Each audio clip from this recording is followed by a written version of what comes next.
സന്തോഷം മാത്രമാ മനക്കലില്ല. ഉണ്ണി പിറക്കാത്ത ദുഃഖത്തിൽ കഴിയുന്നു ശിവഭക്തരാം തമ്പ്രാനും തമ്പ്രാട്ടിയും. ചയനത്തിൽ ശിവദർശനേ സ്വപ്നെ തമ്പ്രാട്ടി ഉണർന്നു പുലരിയായി.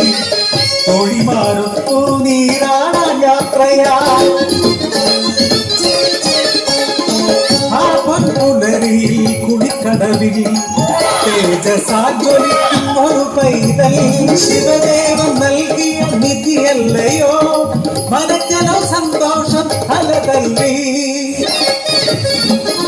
ഉണ്ണി വളർന്നു ബാലനായി കൗമാരം പടിവാതിൽ എത്തി നിന്നു. മാറുന്നു ഭാവങ്ങൾ ഭീതികൾ ഉണ്ണിക്കു കൂട്ടുകാരടിയാളന്മാർ.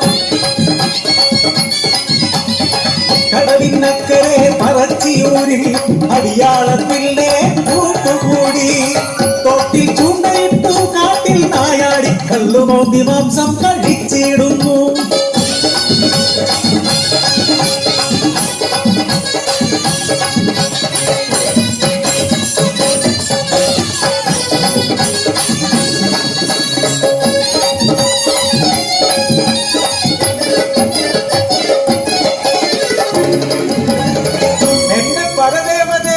ഇല്ല മുടിച്ചിടുമല്ലോ. കോപിഷ്ടയാകുന്നു തമ്പ്രാട്ടി ഉണ്ണിയെ മച്ചിൽ ബന്ധിക്കുന്നു. ജലപാനം നൽകില്ല പൊന്നുണ്ണി ഗുരുത്തക്കേടുകൾ ഏറെയായി. അർത്ഥം കഴിഞ്ഞപ്പോ അമ്മ തൻ മാനസം സ്നേഹമായി പിന്നെ വാത്സല്യമായി. മനക്കല മച്ചിന്നെ എത്തിയ അമ്മ അറപ്പുരവാതിൽ തുറന്നു നോക്കി. ആകെ സ്തംഭിച്ചു തമ്പ്രാട്ടി. ഉണ്ണി വളർന്ന മച്ചും തകർന്ന് അലവീടുന്നു. തലയും മുഖവും കാണാനില്ല. പരിഭ്രമിച്ചോടി തമ്പ്രാട്ടി പടിപ്പുരവാതിൽക്കൽ എത്തി നിന്നു.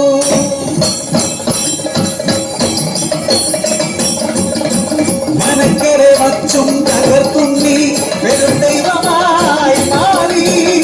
മനക്കു മുകളിലെ തലയിൽ ജ്വലിച്ചു കണ്ടോളം.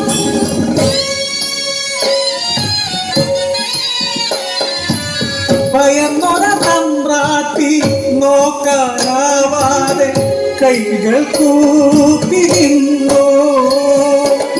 അലറുന്ന ഉണ്ണി അമ്മയോട് ചൊല്ലി മനുഷ്യനു ജാതിയൊന്നാണ്. അടിയാളപ്പറയർക്കു ദൈവമാകും ഞാൻ. മുത്തപ്പൻ ദൈവമായി ഇറഞ്ഞാടും.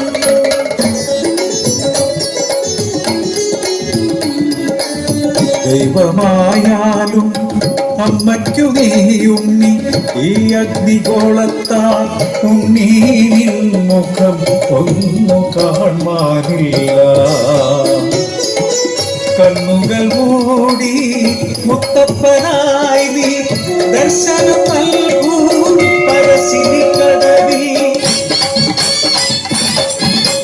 അന്നു തൊട്ടിന്നോളം പരശിനി കടവിൽ അനുഗ്രഹിച്ചിടുന്നു മുത്തപ്പൻ ദൈവം. ഇതിരങ്ങൾ നീക്കി സൗഖ്യം നൽകി അനുഗ്രഹിച്ചിരുന്നു മുത്തപ്പൻ ദൈവം.